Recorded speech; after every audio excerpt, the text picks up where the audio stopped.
तो centre of मास का मतलब ज़रा थोड़ा समझ लेते हैं कि अगर आपके पास कोई कॉन्टिन्यूअस बॉडी है, अब अगर आप में से कुछ लोगों के दिमाग में ये चलता है ये कॉन्टिन्यूअस बॉडी क्या होती है, तो जिसमें आकार है, शेप और साइज है। Continuous body means having shape and size.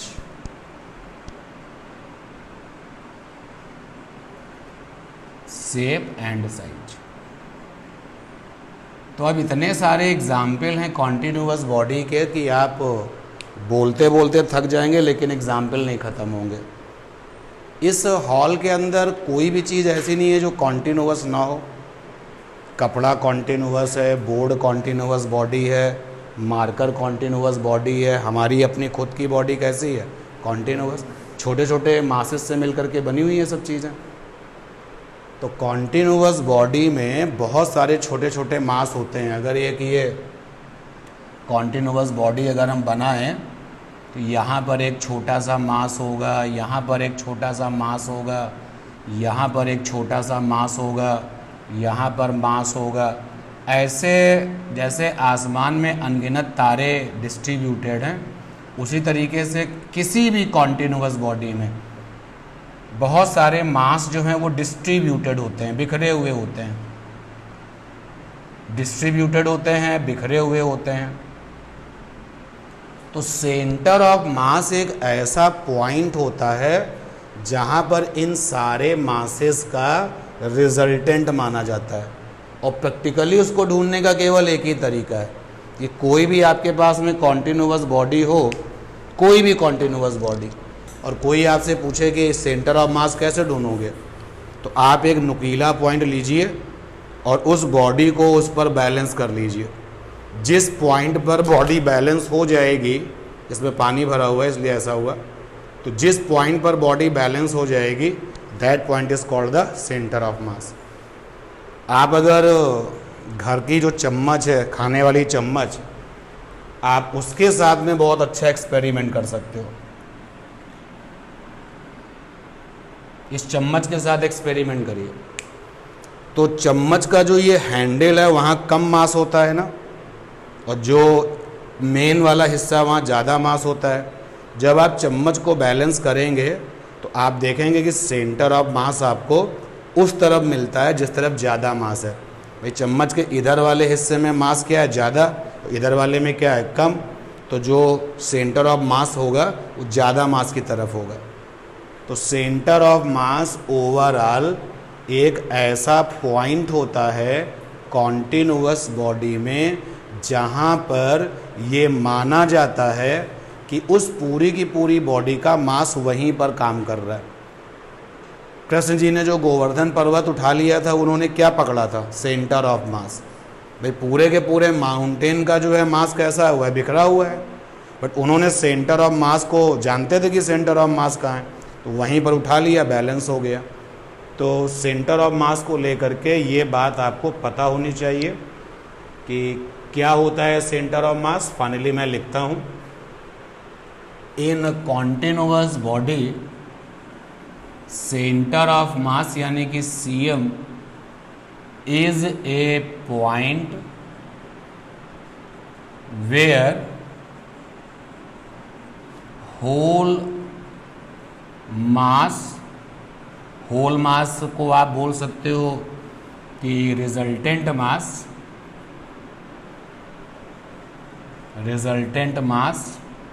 Effective. जैसे सेंटर ऑफ मास पर कुल कितना मास होगा, सारे मासेस का टोटल। जैसे अगर कोई कॉन्टिन्यूअस बॉडी है, फिर एक बार मैं बना लेता हूँ कॉन्टिन्यूअस बॉडी।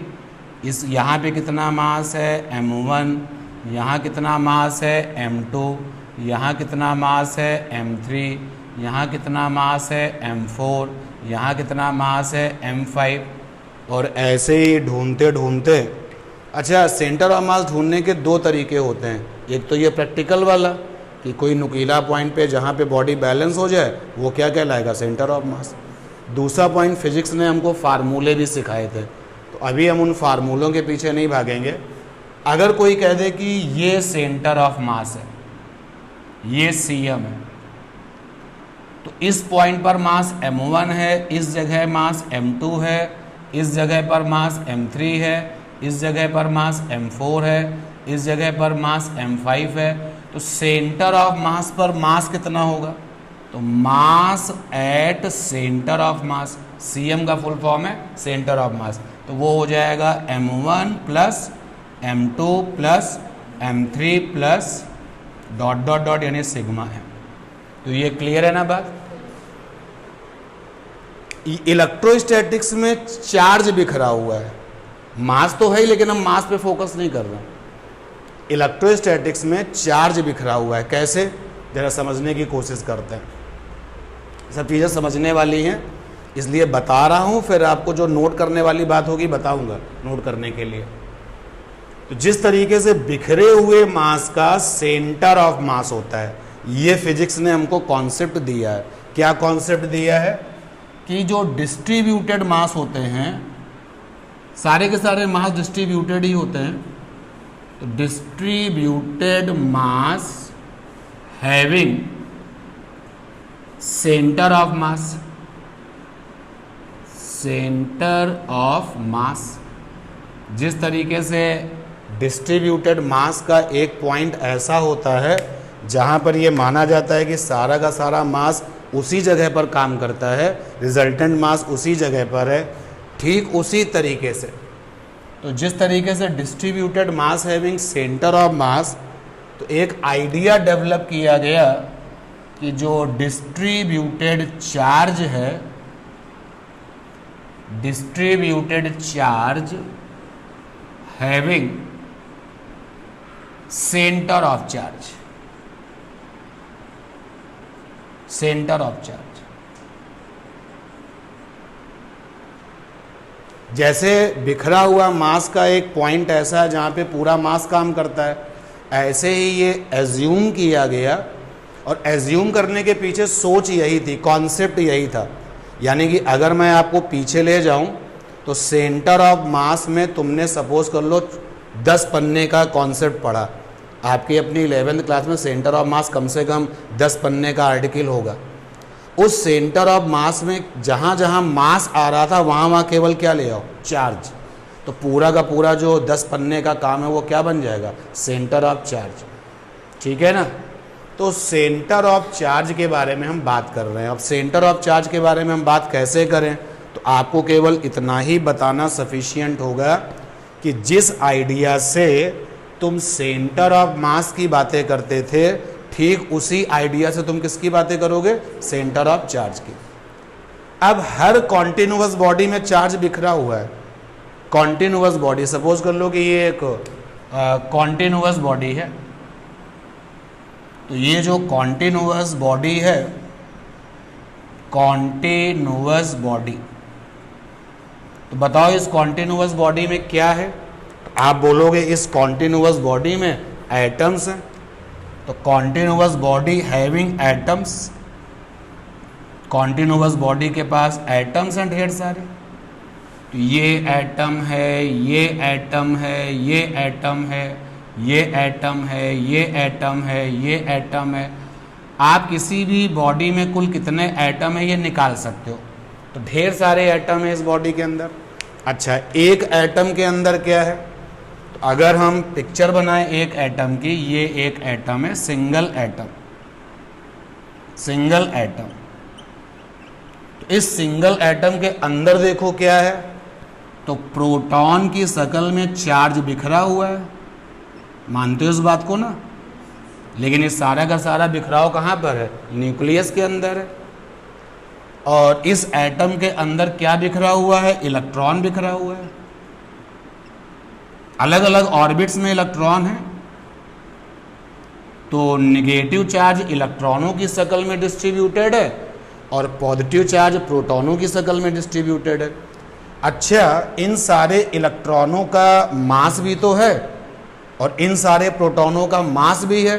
और 11th स्टैंडर्ड की फिजिक्स में बिखरे हुए मास का सेंटर ऑफ मास होता है, बिखरे हुए मास का सेंटर ऑफ मास होता है। ठीक उसी तरीके से, उसी सोच से बिखरे हुए चार्ज का क्या होता है, सेंटर ऑफ चार्ज। तो देखो ये जो सिंगल एटम मैंने आपको दिखाया, इसमें चार्ज बिखरा हुआ है, नेगेटिव और पॉजिटिव दोनों बिखरे हुए हैं। अब हमने इसकी दोबारा से एक पिक्चर बना ली, ये देखो सिंगल एटम। अब ये जितना भी पॉजिटिव चार्ज बिखरा हुआ है, डिस्ट्रीब्यूटेड है, इसका कहीं ना कहीं सेंटर पॉइंट होगा और उसको बोलेंगे सेंटर ऑफ पॉजिटिव चार्ज। तो सपोज कर लेते हैं ये है सेंटर ऑफ पॉजिटिव चार्ज, कहीं ना कहीं तो होगा, ये बात पक्की है। तो कहाँ पर होगा इसको तो निकालना पड़ता है, ऐसे नहीं कि यहाँ पर होगा, बट कहीं ना कहीं तो होगा। तो हमने मान लिया कि ये है सेंटर ऑफ पॉजिटिव चार्ज। इसी तरीके से इन सारे नेगेटिव इलेक्ट्रॉनों के चार्ज का भी सेंटर ऑफ चार्ज होगा ना, तो कहीं ना कहीं होगा। तो मान लेते हैं कि ये है सेंटर ऑफ नेगेटिव चार्ज। मेरी बात क्लियर हुई? यानी अब आपकी नज़रों के सामने जो एटम आएगा, उस एटम के अंदर आप ये वाली तस्वीर नहीं देखेंगे। आप एटम के अंदर क्या देख रहे हैं, सेंटर ऑफ पॉजिटिव चार्ज, और क्या देख रहे हैं, सेंटर ऑफ नेगेटिव चार्ज। आप एटम के अंदर क्या देख रहे हैं, सेंटर ऑफ पॉजिटिव चार्ज, और क्या देख रहे हैं, centre of negative charge. Centre of positive charge, centre of negative charge, centre of positive charge, centre of negative charge, similarly and so on. तो इस तरीके से एक विजन है, ये थ्योरेटिकल आइडिया है। सेंटर ऑफ मास एक थ्योरेटिकल आइडिया है, और जो आइडिया फिजिक्स में या थ्योरी में डेवलप होता है, जब उसकी कैलकुलेशन कर ली जाती है, जब उसकी वैल्यू निकाल ली जाती है, तो वो फिर एक्सेप्ट कर लिया जाता है। तो इस तरीके से सेंटर ऑफ मास पहले थ्योरेटिकल आइडिया था, बाद में प्रैक्टिकल करके और फार्मूले लगा के फिजिक्स के वैल्यू निकालना संभव था, तो सेंटर ऑफ मास पिक्चर में पूरी तरीके से आ गया। इसी तरीके से आप जिस क्लास में हैं वहाँ पर हम आपको ये नहीं बताएंगे कि सेंटर ऑफ पॉजिटिव चार्ज निकाला कैसे जाता है। वहाँ पर आप केवल ये जानोगे कि बिखरे हुए मास का क्या होता है, centre, and that is called the centre of charge. कहीं पर अगर केवल और केवल पॉजिटिव चार्ज है तो सेंटर ऑफ पॉजिटिव चार्ज अकेला होगा। कहीं पर अगर सेंटर ऑफ नेगेटिव चार्ज है तो वहाँ पे केवल नेगेटिव चार्ज, तो सेंटर ऑफ नेगेटिव चार्ज होगा। लेकिन एटम के अंदर तो दोनों लोग बिखरे हुए हैं, तो दोनों पॉइंट होंगे। क्लियर ये बात?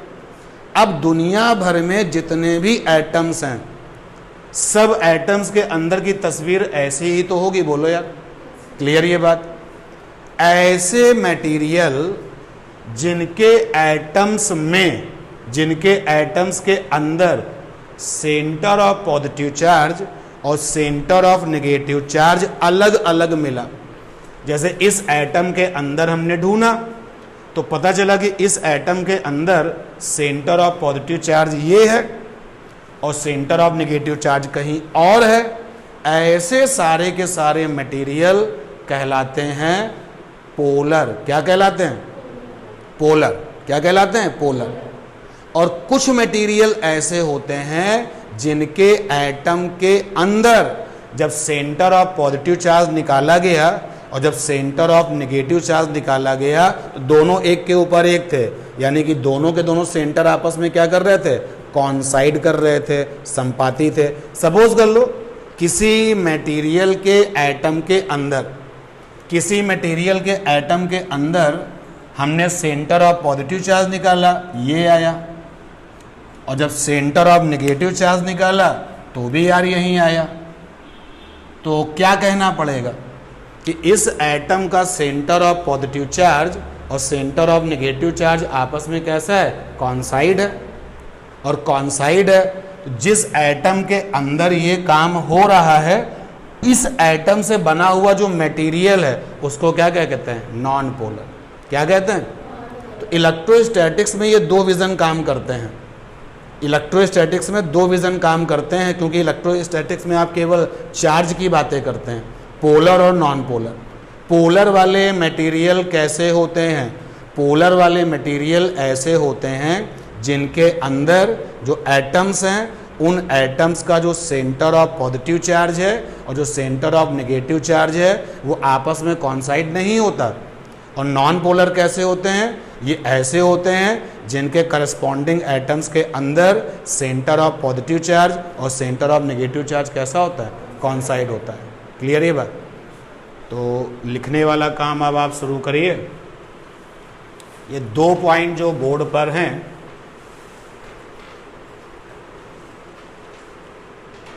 वो आप नोट करिए पहले। उसी के आगे जहां पर आपने कैपेसिटर खत्म किया था, ये कैपेसिटर से ही जुड़ा हुआ है पार्ट है। तो ये रहा पहला पॉइंट। जो लोग इस लेक्चर को ऑनलाइन करेंगे उनके लिए मैं पढ़ देता हूं। पहला पॉइंट क्या लिखा हुआ है, distributed mass having centre of मास। बिखरे हुए मास का एक ऐसा पॉइंट होता है जहां पर यह माना जाता है कि सारा का सारा मास काम कर रहा है। और ये रहा दूसरा point, distributed charge having centre of charge. ये था दूसरा पॉइंट।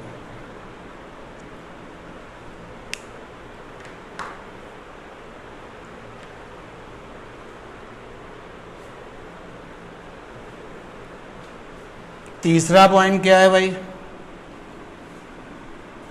तीसरा पॉइंट है कि फॉर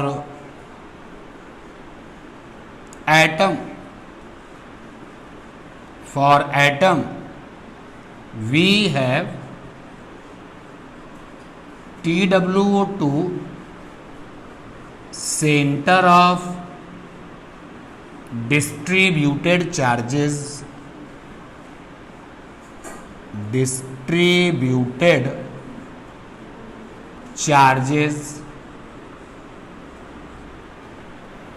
एटम के अंदर आपको 2 सेंटर ऑफ चार्ज मिलते हैं। पहला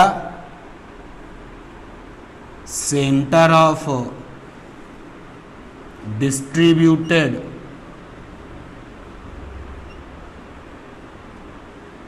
पॉजिटिव चार्ज,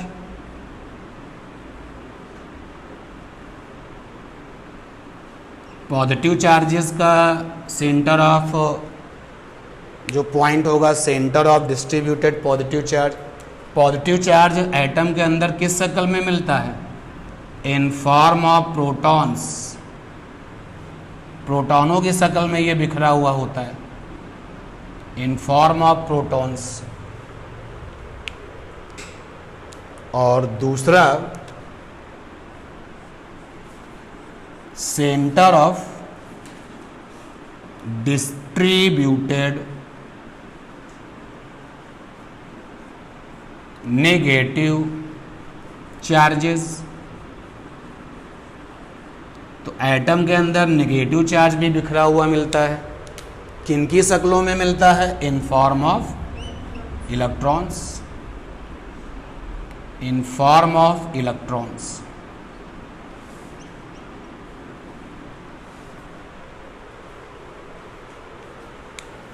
तो जो तीसरा पॉइंट है उसको लिखने के बाद समझने की भी आप कोशिश करें कि दुनिया के हर एटम के अंदर ये नज़ारा हमको मिल रहा है। पहला पॉइंट हटा रहे हैं, दूसरा पॉइंट भी हटा रहे हैं। तो तीसरे पॉइंट के सपोर्ट में एक डायग्राम बनाते हैं। हमने यहाँ पर एक सर्कल बनाया। एक्चुअली ये सर्कल नहीं, स्फेयर है और ये सिंगल एटम है। आप कंटिन्यू कर सकते हैं। सिंगल एटम है और इस फिजिक्स में आने के बाद इलेक्ट्रोस्टैट्स है जिसका नाम। तो अब हम अपने चश्मे से सिंगल एटम के अंदर 2 चीज़ें देखा करेंगे, प्लस और ये माइनस।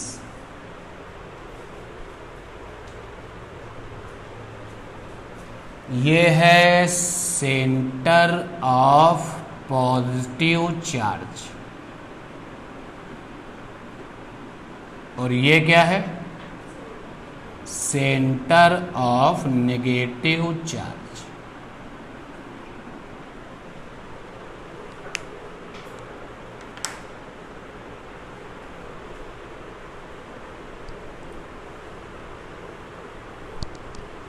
पोलर मटेरियल कौन से होते हैं? पोलर मटेरियल्स जिनमें centre of positive charge, centre of negative charge कॉन्साइड नहीं होता। और नॉन पोलर मटेरियल्स कौन से होते हैं? जिसमें कॉन्साइड होता है, नॉन पोलर मटेरियल्स। लिख लीजिए पोलर मटेरियल्स के बारे में। पोलर मटेरियल्स, तो these are such materials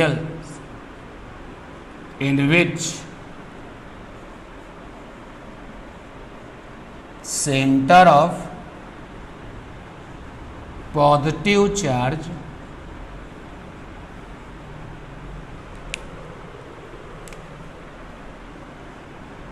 not coincide with center of negative charge in each atom,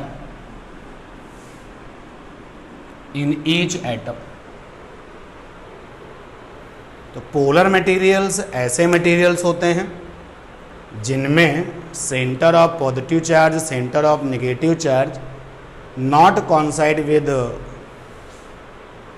कॉन्साइड in each atoms. और नॉन पोलर की डेफिनेशन खुद लिख लो भाई। जहां पर नॉट है उसको हटा देना, नॉट हटा दो।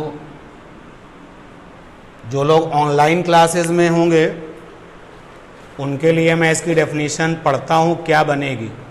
नॉन पोलर मटेरियल्स की definition, these are such materials in which centre of positive charge, not हटा देना, coincide with centre of negative charge in each atom.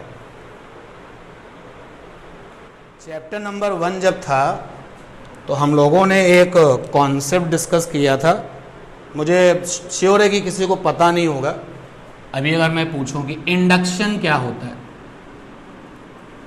Induction, तो इंडक्शन क्या होता है? जब हम इंडक्शन की बातें करते थे तो कहा गया था कि अगर आपको इंडक्शन समझना है तो पहले आपको इंड्यूसिंग बॉडी लानी पड़ेगी और आपको लाना पड़ेगा इंड्यूस्ड बॉडी।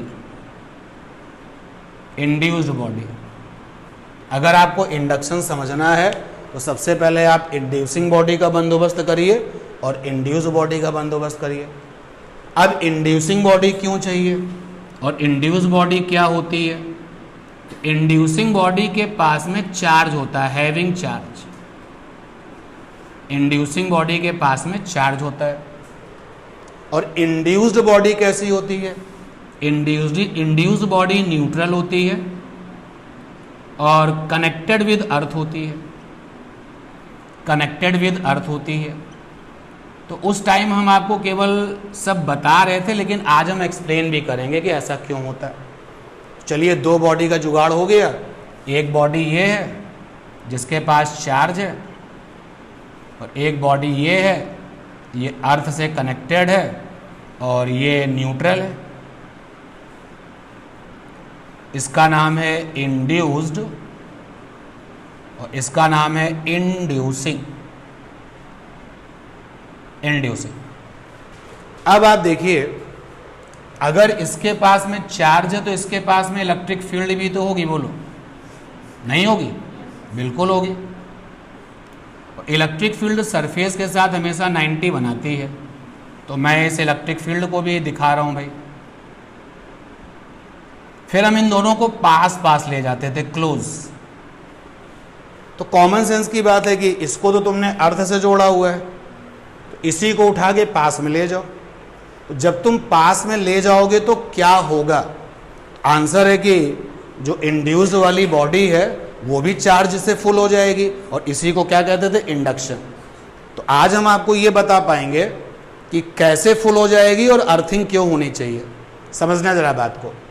जैसे ये दोनों बहुत क्लोज होंगे, अगर इस वाली बॉडी को हम ए नाम दे दें और इस वाली बॉडी को हम बी नाम दे दें, तो देखो बच्चों, ए वाली बॉडी के पास इलेक्ट्रिक फील्ड है, ये ए वाली बॉडी के पास जो इलेक्ट्रिक फील्ड है उसको मैं दिखा रहा हूँ ये, तो ये इलेक्ट्रिक फील्ड है जो कि कहाँ से पैदा हो रही है, बॉडी ए से पैदा हो रही है।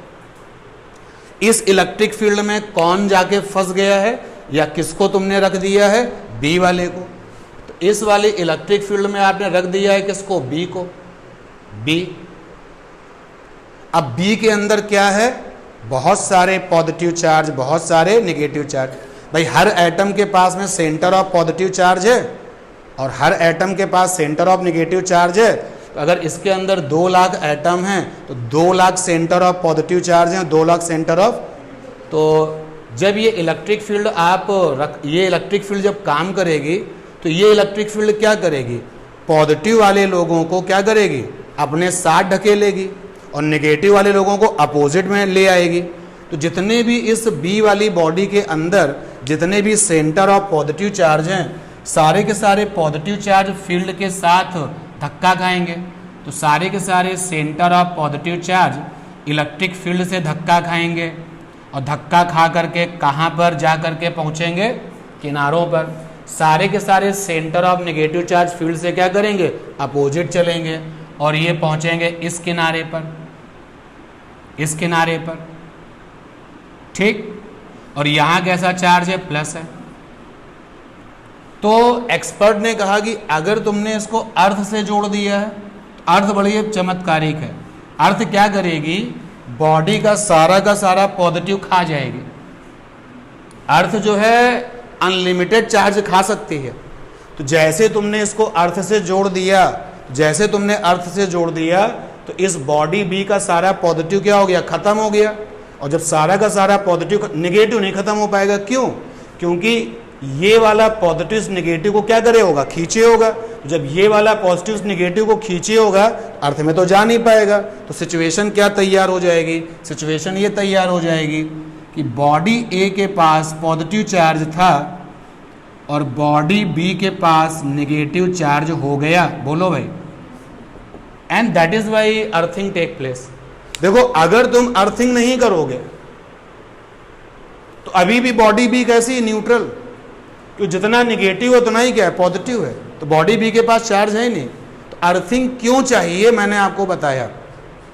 और ये सारा का सारा जो सिचुएशन है ये पोलराइजेशन कहलाता है। क्या कहलाता है, पोलराइजेशन। तो अभी आप इसको जो है, उस समय जब आप चैप्टर में थे तो आप इतना डिटेल में एक्सप्लेन नहीं कर पाए थे। तो अब आपको ये पता हो जाना चाहिए कि अर्थिंग क्यों होनी चाहिए। क्लियर ये बात। और देखना उल्टा, अगर इस पर नेगेटिव चार्ज है, अगर इस पर नेगेटिव चार्ज है तो नेगेटिव चार्ज से भी फील्ड पैदा होती है। ऐसी नेगेटिव चार्ज की फील्ड होगी, इनवर्ड में होती है फील्ड। ये नेगेटिव चार्ज की फील्ड है, ये नेगेटिव चार्ज की फील्ड है। अब नेगेटिव चार्ज की जो फील्ड है उस फील्ड में बेचारा कौन फंस गया, बी फंस गया। ये नेगेटिव चार्ज की फील्ड है। तो बस मुझे सारे के सारे तीर उल्टे करने पड़ेंगे। ये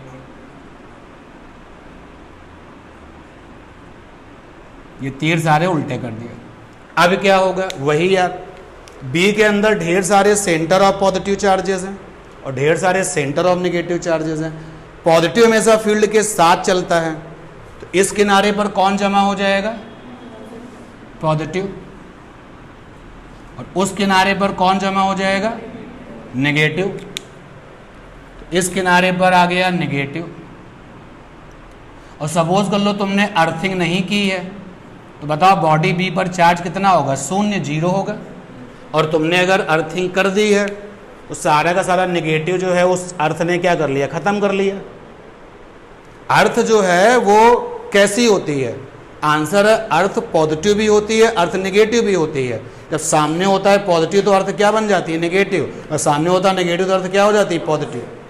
तो सारा नेगेटिव खत्म कर लिया और ये वाला पॉजिटिव नेगेटिव से खिंचा रहेगा। तो अब इसके पास भी चार्ज है और इसके पास भी चार्ज है।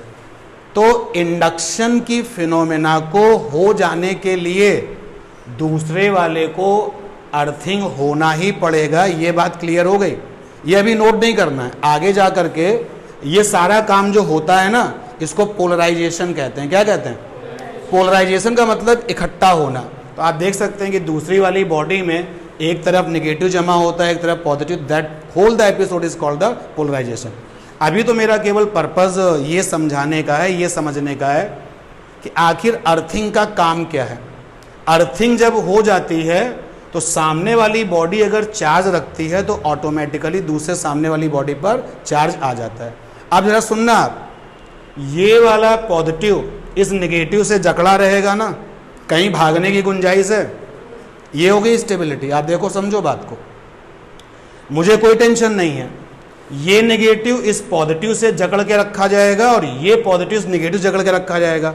दोनों लोग एक दूसरे के पास ही रहना चाहेंगे, तो क्या इस चार्ज के कहीं लीक हो जाने की पॉसिबिलिटी है? नहीं। अब तुमने क्या किया कि तुमने एक बल्ब लिया, बल्ब में दो तार हैं, इसे जोड़ दिया, ये सारा का सारा बल्ब इस चार्ज को क्या कर देगा? खा जाएगा और ख़त्म खेल। तो बातों ही बातों में हम तुमको लिए चल रहे हैं कि कैपेसिटर नाम की जो डिवाइस है वो बनती कैसे है। पिछली वाली क्लास में तो आपने केवल कह दिया था कि कैपेसिटर ऐसे डिवाइसेस होते हैं जिनके अंदर हम ढेर सारा चार्ज स्टोर कर सकते हैं बिना किसी समस्या के। बिना किसी समस्या के मतलब स्टेबिलिटी जबरदस्त।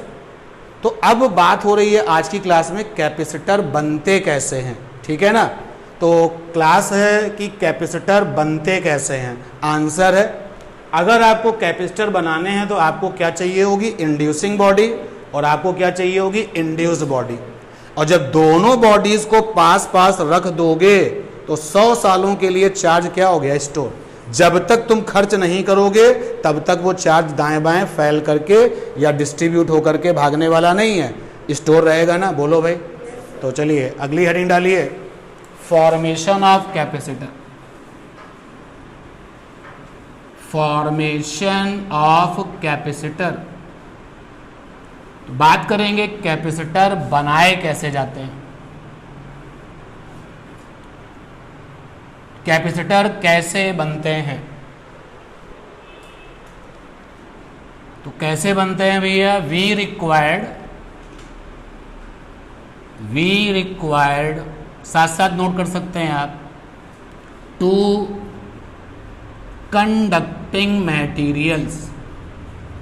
आपको दो कंडक्टिंग मटेरियल चाहिए होते हैं। नंबर 1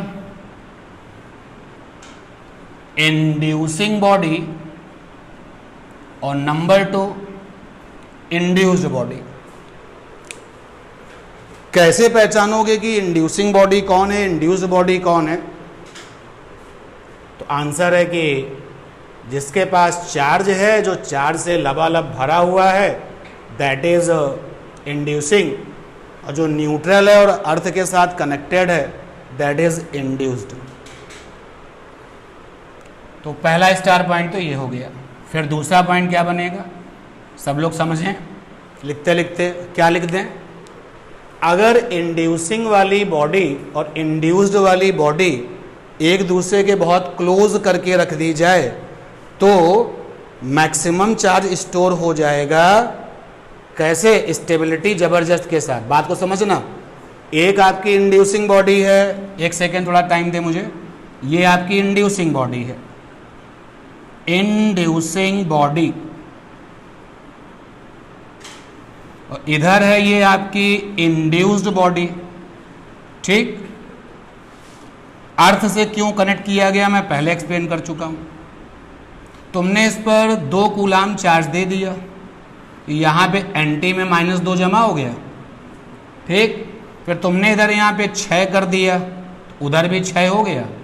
बोलो, जिस रेशियो में यहाँ पे चार्ज बढ़ेगा उसी रेशियो में चार्ज यहाँ पर भी तो आएगा।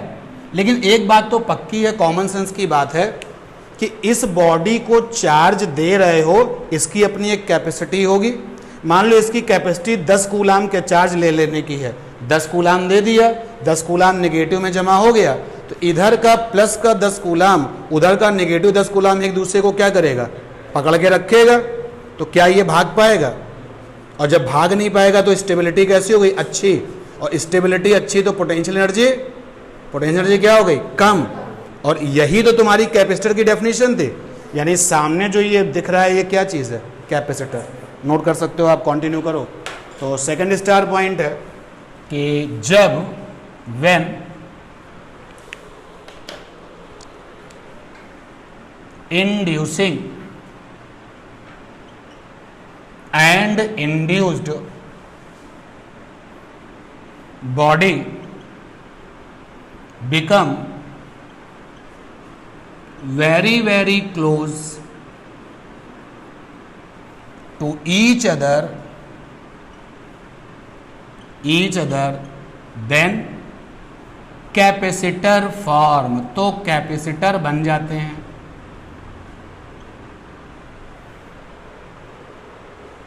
क्योंकि ऐसा कर देने से स्टेबिलिटी को कोई नुकसान है ही नहीं। Capacitor form, when inducing and induced body become very close to each other then capacitor form, तो कैपेसिटर बन जाएंगे। ठीक है, तो सामने जो देख रहे हो ये क्या है, क्या है ये, कैपेसिटर। और जो हिडन फीचर्स हैं वो तुम देख सकते हो कि जितना भी हम यहाँ पे चार्ज स्टोर करेंगे सारा का सारा नेगेटिव से संभाल के रखा जाएगा, और जितना भी हम यहाँ पर पॉजिटिव स्टोर करेंगे सारा का सारा नेगेटिव इससे संभाल के रखा जाएगा। और दैट इज़ वाई स्टेबिलिटी ज़बरदस्त होगी, और अब हमें वो टेंशन नहीं कि चार्ज भाग जाएगा। ठीक है ना, क्लियर है ये बात। अब आप देखिए, अगर मेरी इंड्यूसिंग बॉडी स्फेयर जैसी है और सामने वाली इंड्यूस्ड बॉडी भी स्फेयर जैसी है, तो क्या बनेगा, स्फेरिकल कैपेसिटर। अगर मेरी इंड्यूसिंग बॉडी सिलेंडर जैसी है और सामने वाली भी इंड्यूस्ड बॉडी सिलेंडर जैसी है, तो क्या बनेगा, स्फेरिकल कैपेसिटर। अगर मेरी इंड्यूसिंग बॉडी प्लेट जैसी है, सीट जैसी है, और सामने वाली भी इंड्यूस्ड बॉडी सीट जैसी है, तो क्या बनेगा, पैरेलल प्लेट कैपेसिटर या पैरेलल सीट कैपेसिटर। तो यानी कि जैसी बॉडी की शक्ल वैसा ही कैपेसिटर का नाम। ठीक है, सबसे इंपॉर्टेंट बात आप जरा डिस्कस करने जा रहे हैं, जया कोशिश करो आंसर देने की। एक्सपर्ट ने ये कहा, सजेशन है आपके लिए, कि जो इंड्यूसिंग बॉडी है ये छोटे साइज की होनी चाहिए। ऐसा वो क्यों कह रहा है, मानना ना मानना आपके ऊपर है, ओके। लेकिन एक्सपर्ट ये चाहता है, या एक फिजिक्स ने आपको सजेशन दिया कि जब आप कैपेसिटर बनाएं तो इंड्यूसिंग बॉडी छोटा, जब आप कैपेसिटर बनाएं तो इंड्यूसिंग बॉडी छोटा और फिर सामने वाला बॉडी कंपैरेटिवली बड़ा। तो ये क्यों ऐसा कहा गया कि इंड्यूसिंग बॉडी छोटी होनी चाहिए, क्योंकि सब जानते हैं कि सिग्मा प्रोपोर्शनल टू क्या होता है, 1/r। जो लोग बिल्कुल शुरू से पढ़ रहे हैं, सिग्मा क्या है, चार्ज डेंसिटी। सिग्मा में छिपा हुआ है चार्ज अपॉन एरिया, और r फॉर क्या है, रेडियस ऑफ कर्वेचर, वक्रता त्रिज्या। तो रेडियस ऑफ कर्वेचर कम होगी तो Q क्या होगा, ज़्यादा होगा, सिग्मा क्या होगा, ज़्यादा होगा। भैया जी तुम इस पर चार्ज स्टोर करा रहे हो ना, और तुम्हारी चाहत क्या है, मैक्सिमम स्टोरेज की। तो अगर तुम मैक्सिमम स्टोरेज चार्ज करना चाहते हो, यानी सिग्मा को तुम क्या बनाना चाहते हो, मैक्सिमम, Q को क्या बनाना चाहते हो, मैक्सिमम, तो रेडियस ऑफ कर्वेचर क्या होगी, छोटी। इसलिए जब आपको दो कंडक्टिंग बॉडी दी जाए, एक सिलेंडर ये, तो दो सिलेंडर तुमने देखे, तो जो साइज में छोटा सिलेंडर है उसका क्या बनाओगे, और जो साइज में बड़ा है उसका क्या बनाओगे। ठीक है ना। या ये कह लो कि अगर मेरे पास में दोनों सिलेंडर हैं, एक ही जैसी साइज के हैं, तब तो फिर कोई दिक्कत ही नहीं है। लेकिन अगर चॉइस ऐसी आती है, एक गोला छोटा है, एक गोला बड़ा है, तो हम छोटे वाले को क्या चुनेंगे, इंड्यूसिंग, और बड़े वाले को इंड्यूसिंग। क्लियर ये बात, तो नोट कर लीजिए और आगे मूव करते हैं। तो अब अगली हेडिंग है हमारे पास टाइप्स ऑफ कैपेसिटर। कितने टाइप्स के होते हैं भाई उत्कर्ष? कैपेसिटर्स के प्रकार कितने हैं? इनफाइनाइट टाइप्स हैं यार, कहां तक नाम दोगे?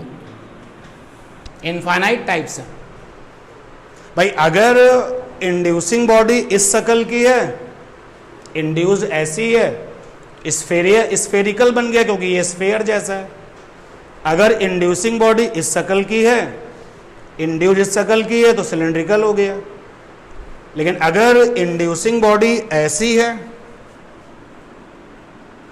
और इंड्यूस बॉडी ऐसी है, अब बताओ कोई नाम आएगा? कोई नाम तो नहीं आएगा, लेकिन होगा तो कैपेसिटर ना। एंड दैट इज वाई जो कैपेसिटर्स हैं वो अनंत प्रकार के होते हैं। तो टाइप्स ऑफ कैपेसिटर में आपके केवल नॉलेज के लिए लिख दिया इनफाइनाइट टाइप्स, लेकिन मेनली हमें पढ़ने होते हैं कितने प्रकार के? मेनली 3 टाइप्स पढ़ने हैं, मेनली 3 टाइप्स। पहला कौन सा है? Parallel plate capacitor.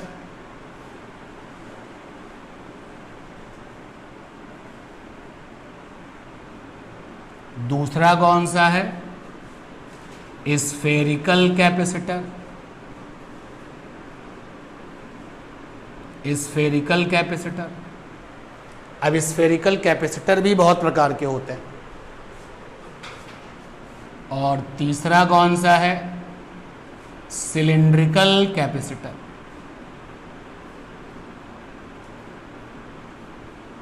बट अगर आप किसी फोरम पर खड़े हैं और वहाँ पे एक क्वेश्चन आए कि कैपेसिटर के प्रकार कितने हैं, तो इनफाइनाइट टाइप्स के हैं भाई। कुछ जाने पहचाने जो हैं वो मेन बन जाते हैं, मेनली 3 टाइप्स।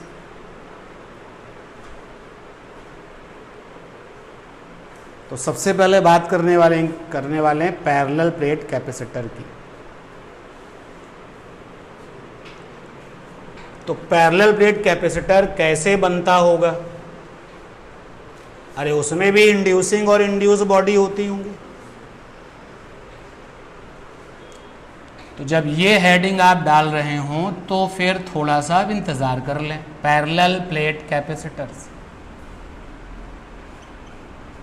ये जब हेडिंग पड़ेगी तो फिर आप इंतज़ार करिएगा थोड़ा सा। अब इसको बनाना है, कैसे बनाते हैं? तो दुनिया का कोई भी कैपेसिटर है, 2 कंडक्टिंग बॉडी चाहिए। तो पैरेलल प्लेट कैपेसिटर्स में हमारे पास में होते हैं 2 कंडक्टिंग शीट, और शीट को नाम क्या देते हैं? शीट का नाम और भी तो है, इनफाइनाइट प्लेट कहा जाता है। Infinite plate. बेटा आप जरा ध्यान देना, शीट का मतलब होता है, ये केवल कुछ लोगों के लिए रिवीजन है और कुछ लोगों के लिए केवल इंफॉर्मेशन है। शीट मतलब कि एरिया तो बिग होगा, एरिया तो ज़्यादा होगा, लेकिन वॉल्यूम नहीं होगा और थिकनेस भी नहीं होगी। तो जिन लोगों के पास में ये फीचर्स होते हैं उनको शीट कहा जाता है। और एग्जाम्पल के लिए कॉपी का पन्ना, कॉपी का पन्ना जो है एक तरीके की शीट है, क्योंकि कॉपी के पन्ने के पास एरिया तो बहुत ज़बरदस्त है, बिग है, लेकिन वॉल्यूम और थिकनेस जैसी कोई चीज़ नहीं है। कोई ज़बरदस्ती पीछे ही पड़ जाए, बाल की खाल निकालने लगे, तो वॉल्यूम ना के बराबर है, 10:0, और थिकनेस भी कैसी है? ना के बराबर। तो पैरेलल प्लेट कैपेसिटर को बनाने के लिए हमको 2 कंडक्टिंग शीट चाहिए होते हैं, लेकिन एनसीईआरटी में आपको कंफ्यूज करने के लिए उसने इनफाइनाइट प्लेट बोला है। तो कभी कभी हम शीट को इनफाइनाइट प्लेट भी कहते हैं। क्यों कहते हैं? तो अगर आप रोटी बनाएं तो रोटी को और ज़रा बेल दें तो पतली हो जाएगी, एरिया लेकिन बड़ा हो जाएगा, और अगर उसको बेल दें तो और पतली हो जाएगी और एरिया बड़ा हो जाएगा, क्योंकि शीट में थिकनेस जैसी कोई चीज़ तो होती नहीं है। इसका मतलब ये हो गया कि ये एक ऐसी कोई ज्योमेट्री होती है जो बहुत बहुत बहुत पतली है, और जो पतले होंगे उनके एरिया क्या होंगे? ज़्यादा होंगे। और इसीलिए, और प्लेट का मतलब क्या था? प्लेट के पास में क्या था, प्लेट के बारे में हमने आपको क्या बताया था, प्लेट के पास में एरिया होता है, प्लेट के पास में थिकनेस होती है। तो प्लेट के पास में एरिया भी होता है, थिकनेस भी होती है, हाँ वॉल्यूम उसके पास भी छोटा सा ही होता है। तो अब जरा दोनों में डिफरेंस देखिए, सीट के पास एरिया है और सीट के पास थिकनेस नहीं है, है ही नहीं, ना के बराबर है, झिल्ली जैसी चीज़ है, मेम्ब्रेन जैसी सीट होती है। लेकिन प्लेट के पास में एरिया भी होता है, थिकनेस भी होती है। अगर मेरे पास कोई प्लेट है, अगर हम उसकी थिकनेस को कम करना चाहें तो वो सीट बन जाएगा ना। तो एक प्लेट है, मान लेते हैं एक प्लेट अपने पास में ये है, जो थिकनेस में है अपना ये प्लेट है, और इस प्लेट में मोटाई है, और हम चाहते हैं ये सीट बन जाए, तो मुझे इसको बेलना पड़ेगा ना, और बेल के हम इसको क्या करेंगे, एरिया में बड़ा करेंगे। तो यानी कि अगर ये प्लेट बढ़ते बढ़ते क्या हो जाए, अनंत आकार की हो जाए, तो क्या बन जाएगी, and that is why sometime seat को क्या कहा जाता है, इनफाइनाइट प्लेट। यानी जो प्लेट इनफाइनाइट होती है एक्चुअली में वो क्या होती है, क्लियर ये बात। तो आपको पैरेलल प्लेट कैपेसिटर बनाने के लिए, दुनिया का कोई भी कैपेसिटर अगर बनाना है तो आपको चाहिए होंगी 2 कंडक्टिंग मटेरियल, यहां पर चाहिए आपको 2 कंडक्टिंग शीट, और एज यूजुअल एक बनेगी 1 बिकम इंड्यूसिंग और other become induced, other become induced. चलिए देखते हैं इसको बना करके। तो एक सीट हमने ले ली ये,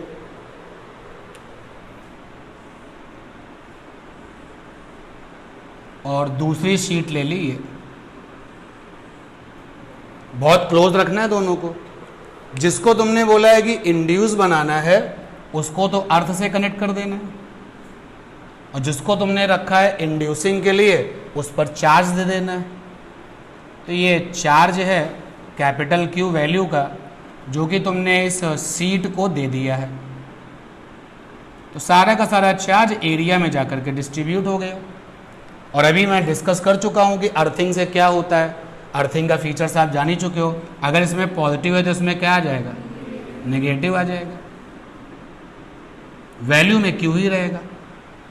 तो आप एक चीज़ यहाँ पर और देखना, ध्यान देना चाहिए, बहुत इंपॉर्टेंट लाइन है भी है। अगर कोई ये बोलता है कि कैपेसिटर पर चार्ज, कोई अगर ये कहता है, कोई अगर ये कहता है टोटल चार्ज ओवर कैपेसिटर, तो ये 2 अलग अलग बातें हैं, क्योंकि ये कैपेसिटर बन चुका है, अनंत समय के लिए चार्ज स्टोर हो चुका है, ठीक है। तो ये कैपेसिटर बन चुका है। तो अब इस कैपेसिटर पर चार्ज कितना है ये सवाल अलग है, और इस कैपेसिटर पर टोटल चार्ज कितना है ये सवाल अलग है। तो जब वो ये पूछते हैं कि चार्ज ऑन कैपेसिटर, जब ये पूछते हैं चार्ज ऑन कैपेसिटर, तो इसका मतलब ये होता है total inducing charge, inducing charge. आंखें और कानों को खोल करके इस चीज को क्लियर करिएगा। इंड्यूस जो हम दे रहे हैं, इसको देने में हमको खर्च लग रहा है, हम कुछ खर्च कर रहे हैं, ये तो जादू से बन रहा है ना, ये तो फ्री में आया है, इसके लिए तो हमने कुछ खर्च नहीं किया, सिंपल केवल अर्थिंग कर दी है। तो चार्ज ऑन कैपेसिटर का मतलब वो चार्ज जो तुमने दिया है, और जो तुमने दिया है उसका नाम क्या होता है, इंड्यूसिंग। तो चार्ज ऑन कैपेसिटर मतलब टोटल इंड्यूसिंग चार्ज, और टोटल इंड्यूसिंग चार्ज ये तुम दोगे, ऑटोमेटिकली नहीं आएगा। भाई आपने अभी भी देखा, थोड़ी देर पहले आपने बताया कि जो इंड्यूसिंग बॉडी होती है उनके पास चार्ज होता है, कहाँ से आएगा, तुमने दिया होगा ना, तुमने बनाया होगा। तो यहाँ पर जो है टोटल इंड्यूसिंग चार्ज कह लो, या फिर आप ये कह लो कि total given charge, that is the charge on capacitor. और जब ये बोले total charge over the capacitor, तो इसका मतलब हो गया 0। क्यों, जितना तुमने दिया है उतना ही जादू से पैदा हो गया, नेचर में कैसा है, opposite, and that is why 0। Clear ये बात। तो 0 क्यों होगा, इसकी पीछे एक्सप्लेनेशन ये है कि जो इंड्यूसिंग चार्ज होगा, इंड्यूसिंग चार्ज अगर वो प्लस क्यू है तो जो इंड्यूस चार्ज है वो कितना हो जाएगा, माइनस क्यू। इंड्यूस चार्ज ये हो जाएगा माइनस क्यू, और ये आपका सब मिला के क्या कर देगा, जीरो। इतना मेहनत करने के बाद देखना वक्त के साथ साथ आप इस आखिरी के पॉइंट में फिर गलती करोगे। फाइनली सब लोग जो यहाँ बैठे हैं वो लोग भी सुन लो, और जो लोग ऑनलाइन क्लास में होंगे वो लोग भी सुन लो। अगर तुमसे कहा जाए चार्ज ऑन कैपेसिटर, तो जो तुमने जेब से दिया है, जो तुमने एफर्ट्स करके पैदा कराया था, यानी कि इंड्यूसिंग बॉडी पर चार्ज, और अगर वो टोटल बोलता है तो हमेशा क्या रहेगा, जीरो। क्लियर है बात। तो पैरेलल प्लेट कैपेसिटर बन चुका है, और इन दोनों प्लेटों को बहुत क्लोज करके रखा जाता है। तो बीच की दूरी कितनी हो गई, डी। डी प्लेटों के बीच की दूरी है। हर प्लेट का एरिया कितना है, तो वैसे तो एरिया अलग अलग हो सकता है, लेकिन आपके अपने सिलेबस में अगर मैं ध्यान दूं तो बराबर बराबर एरिया की दोनों प्लेट्स ले जाएंगे। तो ओरिजिनल जो पिक्चर है पैरेलल प्लेट कैपेसिटर की वो बोर्ड पर है, लेकिन इसका सिंबल पिक्चर ये होता है, ये लाइन और एक लाइन ये, जो पिछली क्लास में सीखा था। इस पर कितना चार्ज है, प्लस है, इस पर कितना चार्ज है, माइनस है। इन दोनों में से एक आपका इंड्यूसिंग है, दूसरा कैसा, इंड्यूस्ड है। अंडरस्टूड है, बार बार हम अर्थिंग दिखाते नहीं है, ठीक है ना। इस पर कितना चार्ज है, क्यू, और इस पर कितना चार्ज है, माइनस क्यू। तो पैरेलल प्लेट कैपेसिटर कैसा दिखता है वो मैंने डिस्कस किया। जितना भी चार्ज आप यहाँ मैक्सिमम दे सकते हैं दे डालिए, आप टेंशन फ्री हो जाइए, आराम की नींद लीजिए, क्योंकि आपके दिए हुए चार्ज को कोई भगा के नहीं ले जाने वाला, कोई भी लीक नहीं कर सकता चार्ज को, क्योंकि इधर का जो निगेटिव चार्ज है उसको क्या कर रखेगा, बांध के रखेगा, और ये जो निगेटिव है इस प्लस से बंधा रहेगा। दोनों लोग एक दूसरे की हिफाजत करते रहेंगे और स्टेबिलिटी लगातार बनी रहेगी। And that is why this one is example of the capacitors. Clear है बात। नोट करिए, फिर इसके बाद और भी इसके ऊपर छोटे छोटे क्वेश्चंस बनते हैं, उनकी बात करते हैं। तो पीपीसी का पहला क्वेश्चन, चाहे आप उसको डेरिवेशन मान लो, चाहे आप कोई न्यूमेरिकल प्रॉब्लम मान लो, वैल्यू दे दी जाएगी तो न्यूमेरिकल बन जाएगा, और बिना वैल्यू के कहेंगे तो डेरिवेशन बन जाएगा। तो ये वाली प्लेट पॉजिटिव चार्ज रखती है, ये वाली प्लेट नेगेटिव चार्ज रखती है। तो पहला क्वेश्चन है कैसे किया जाए, नंबर डाल करके। कह रहा है कि find force on one plate due to other plate in PPC. PPC का फुल फॉर्म है पैरेलल प्लेट कैपेसिटर। ये है क्वेश्चन कि पीपीसी की एक प्लेट ने दूसरे प्लेट को बांध रखा है।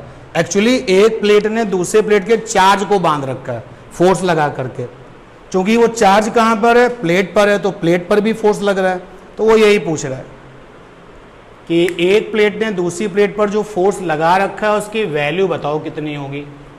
तो जब हम इसकी वैल्यू निकालेंगे तो कितनी आएगी, मैं आंसर लिखता हूँ। F इज इक्वल टू आएगा Q square by 2 epsilon naught A। अब ये कैसे आएगा इसको एक्सप्लेन करते हैं। तो ये वाला डायग्राम बार बार बनाना थोड़ा मुश्किल होगा, तो ये डायग्राम बना लिया। तो ये हो गई पहली प्लेट, Q चार्ज रखती है और एरिया A है। ये रही दूसरी प्लेट, माइनस क्यू चार्ज है, एरिया A है, बीच की दूरी D है।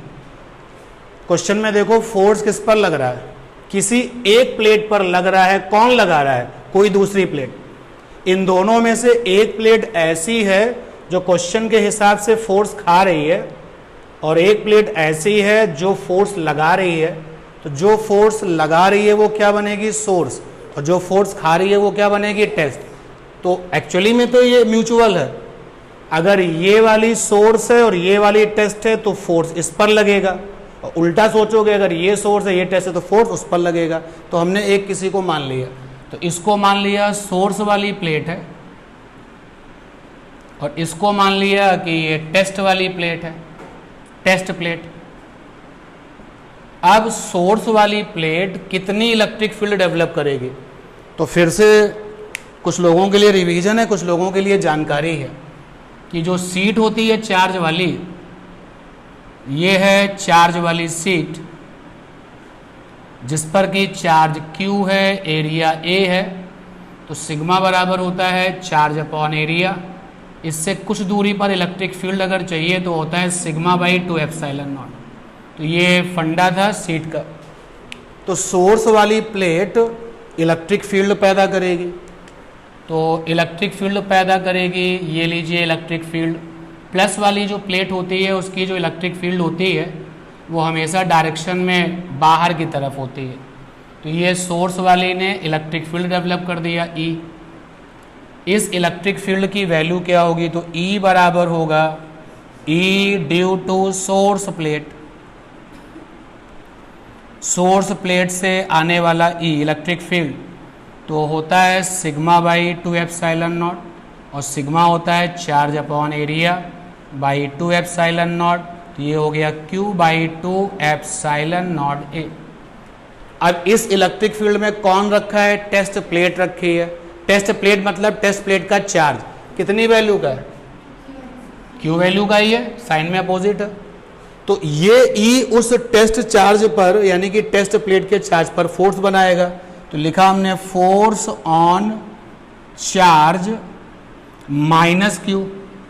तो माइनस Q वाली जो चार्ज है माइनस Q जिस प्लेट पर है उस पर कितना फोर्स लगेगा, तो फार्मूला होता है फोर्स बराबर होता है TC इंटू E।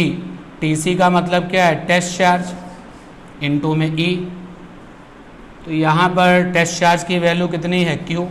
याद रखो वो बात कि इलेक्ट्रोस्टैट्स में जो वेक्टर्स होते हैं वहाँ चार्ज की वैल्यू चलती है, साइन नहीं चलता। चार्ज की वैल्यू रख दी, E की वैल्यू कितनी है, Q बाई 2 एप्सिलॉन नॉट। तो कितना आ गया, Q square by 2 epsilon naught A। देखिए यही आंसर पहले से ही लिखा हुआ था। तो पीपीसी की एक प्लेट दूसरी प्लेट पर कितना फोर्स लगाती है, आंसर आ गया।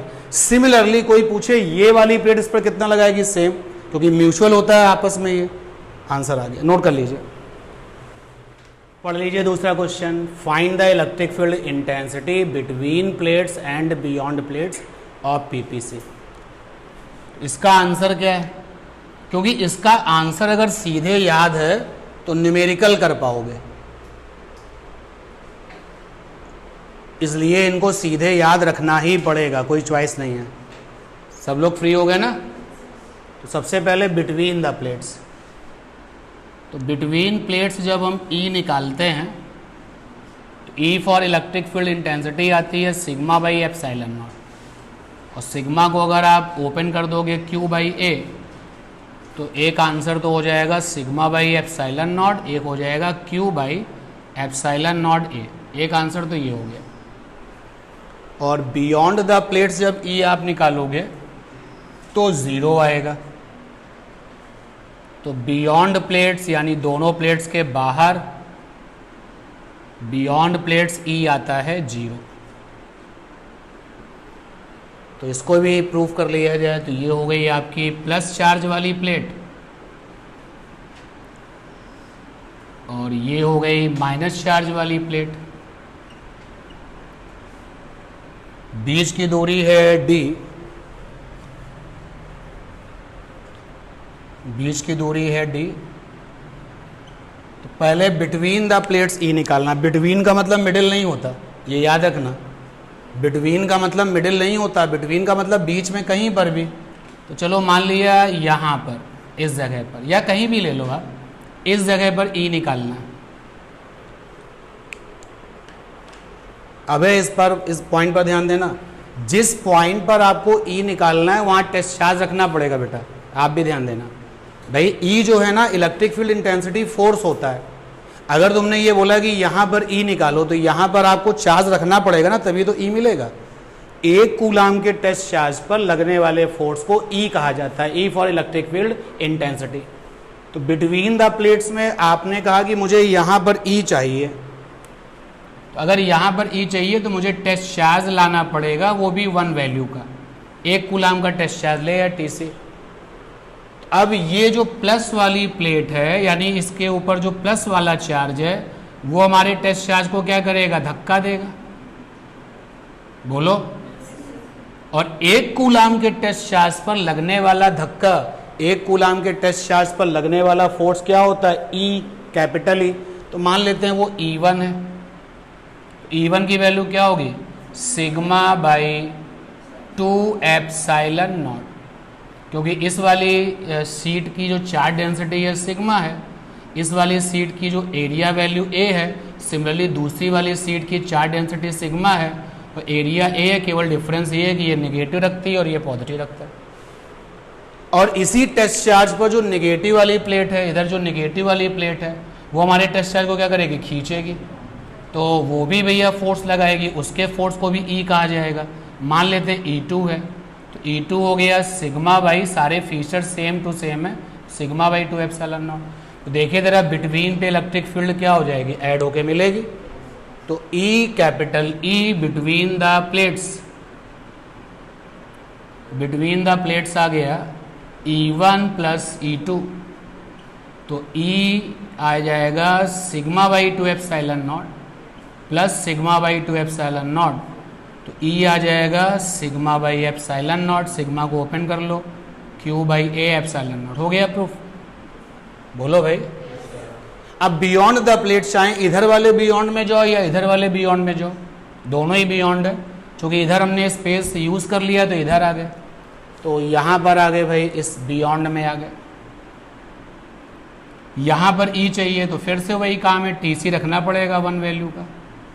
तो प्लस वाली प्लेट धक्का देगी फोर्स लगा के, ये E1 हमने सोचा था कि प्लस वाले ने जो काम किया है उसको हमने E1 कहा है, और जो नेगेटिव वाली प्लेट है ये टेस्ट चार्ज को क्या करेगी? अपनी ओर खींचेगी, तो उसको हमने E2 लिखा है।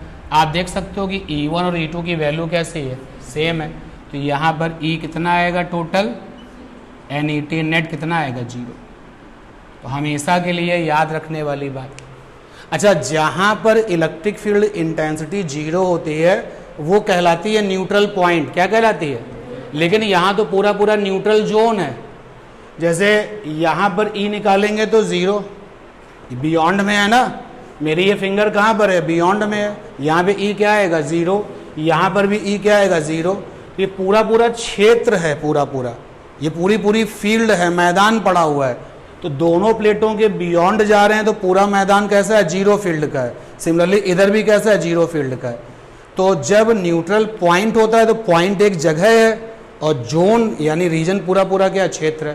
तो एक पॉइंट भी आपको मिल गया कि इलेक्ट्रोस्टैटिक्स में ऐसा कौन सा आर्टिकल है, इलेक्ट्रोस्टैटिक्स में ऐसा कौन सा आपका जो है आर्टिकल है, सब्जेक्ट है, यूनिट है, जहां पर आपको न्यूट्रल पॉइंट का पूरा जोन मिला था, क्षेत्र मिला था। आप तुरंत बोलोगे PPC में बियॉन्ड द प्लेट्स में हमको क्या मिला था? न्यूट्रल पॉइंट का जोन मिला था। क्लियर है बात? तो लीजिए ये वाला क्वेश्चन भी हो गया, नोट कर लीजिए। अब इस वाले आर्टिकल में अगर हम कुछ लिख पाएँ, वैसे तो ज़रूरत नहीं है, तो एक चीज़ और लिख सकते हैं कि E1 को हमने माना है electric field intensity due to positively charge plate, intensity due to positive charged plate. नहीं भी लिखोगे तो कोई प्रॉब्लम नहीं है, क्योंकि वो दिखाई दे रहा है डायरेक्शन में कि कौन प्लस है कौन minus. Electric field intensity due to negatively charge plate.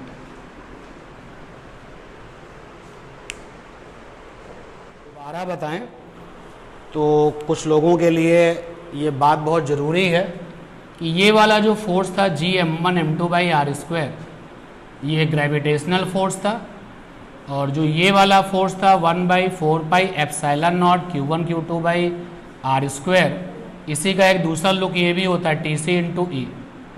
ये दोनों के दोनों फोर्स कंजर्वेटिव होते हैं। तो कंजर्वेटिव फोर्सेस अगर कोई वर्क डन कर सकते हैं लेकिन वो वर्क डन हो नहीं रहा तो उसको पोटेंशियल एनर्जी कहा जाता है। तो है क्या यहाँ पर क्वेश्चन कि वर्क डन इन PPC, इसका जब हम आंसर निकालेंगे तो वर्क डन आ जाएगा W बराबर हाफ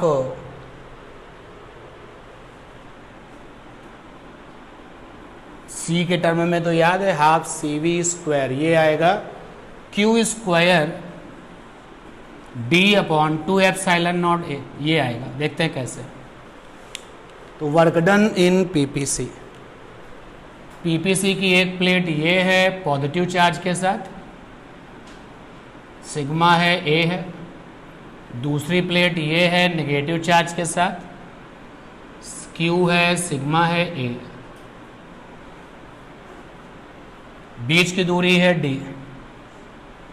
अभी हमने देखा था कि इस वाली प्लेट ने उस वाली प्लेट पर जो फोर्स लगाया था वो कितना था? तो F इज इक्वल टू था Q square by 2 epsilon not a, यही तो था। अच्छा, अगर इस फोर्स को मौका मिल जाए, क्योंकि ये प्लेट आपकी ज़मीन से कनेक्टेड थी तो जा तो पाएगी नहीं, लेकिन सोचते हैं, इमेजिन करते हैं, अगर इस प्लेट को मौका मिले चलने का तो ये यहाँ से चलने लगेगी। कितनी दूरी चलेगी? डी से ऊपर नहीं जा पाएगी, क्योंकि जब ये वाली प्लेट और इस वाली प्लेट के पास तक पहुँचेगी डी दूरी चल के, तो इस प्लेट का पॉजिटिव चार्ज, इस प्लेट का नेगेटिव चार्ज आपस में मिल चुका होगा, तो मामला क्या हो जाएगा? न्यूट्रलाइज। तो डी दूरी चल सकती है।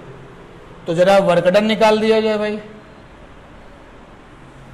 तो W फॉर वर्क डन क्या होता है? वर्क डन फोर्स इनटू में डिस्प्लेसमेंट। अरे बड़े बच्चे बनो, आगे डिस्प्लेसमेंट आगे। Yes, cos theta. तो कॉस थीटा भी आपको बताना चाहिए, कॉस थीटा। तो फोर्स कितना है? Q square by 2 epsilon not a. Displacement कितना है? डी। और थीटा कितना है? 0। भैया जिधर फोर्स है उधर डिस्प्लेसमेंट है, डिस्प्लेसमेंट की डायरेक्शन ये होगी DISP, डिस्प्लेसमेंट।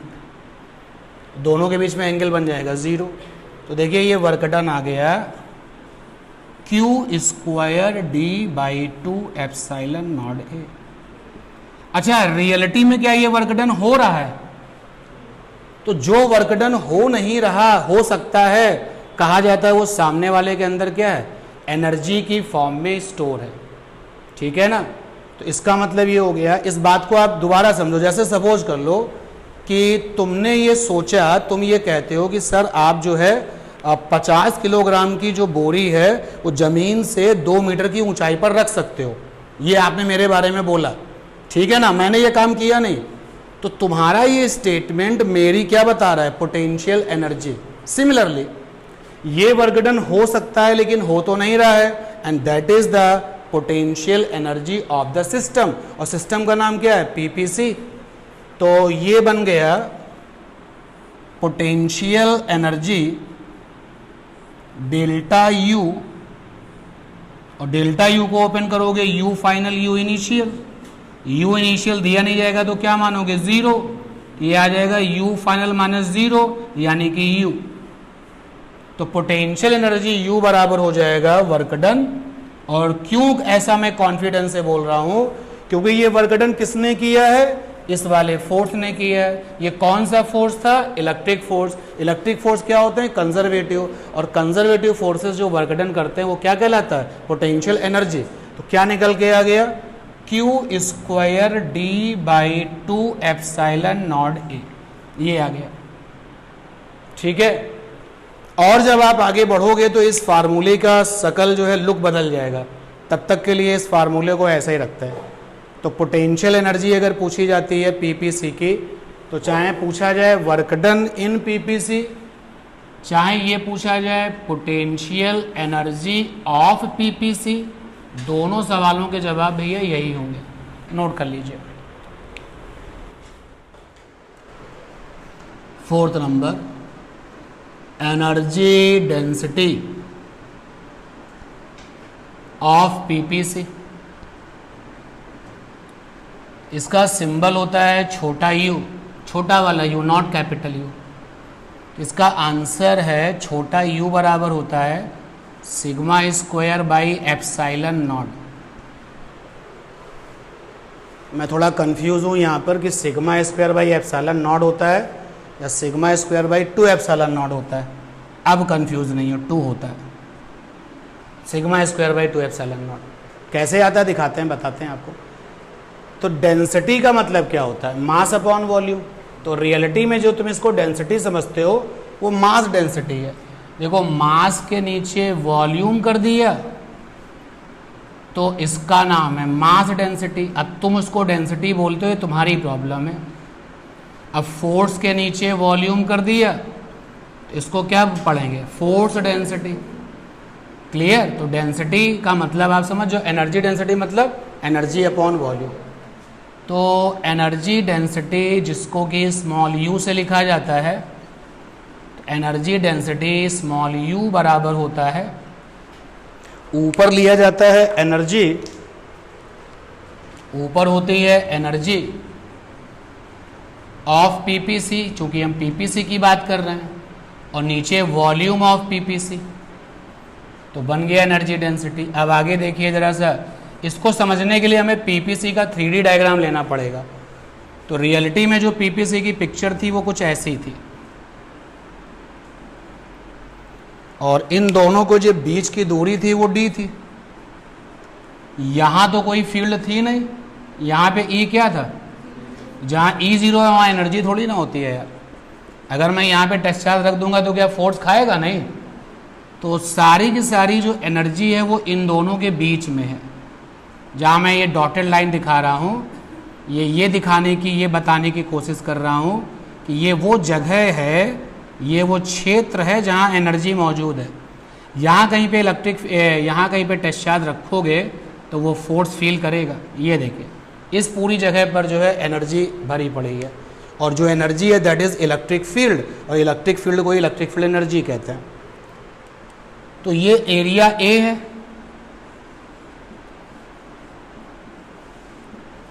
और ये डी है। तो वॉल्यूम कितना होगा उस जगह का भाई?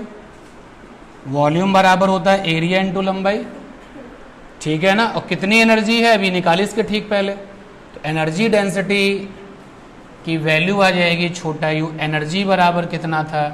तो कैपिटल यू अपॉन में वॉल्यूम को चलो कैपिटल वी लिख दिया। फिर आगे बढ़ते हैं, ये आया था Q square by 2 epsilon not a, साथ में डी, और नीचे ये वॉल्यूम में ए इंटू डी आ गया। डी ने डी को ख़त्म कर दिया, देखो क्या बचा भाई? तो छोटा यू इज इक्वल टू आ गया Q square by 2 epsilon not a square. इसको आप ऐसे भी लिख सकते हो, क्यू बाई ए का होल स्क्वायर, नीचे 2 एप्सिलॉन नॉट, ये क्या आ गया? Sigma square by 2 epsilon naught. तो थोड़ी देर पहले जो आंसर थोड़ा हम कंफ्यूज थे, बाद में सही कर दिया था, 2 आता। ये भी आ गया, नोट कर लीजिए। तो ऐसे सब मिला करके छोटे बड़े 10-12 क्वेश्चंस हैं पीपीसी में, 4 आपने कर लिए। तो आज की क्लास का जो सबसे इम्पॉर्टेंट डिस्कशन है according to my point of view वो ये कि आपको सेंटर ऑफ मास की सोच से सेंटर ऑफ चार्ज पर भी ध्यान देना चाहिए, और क्यों अर्थिंग कर दी जाती है, अर्थिंग का क्या रोल है।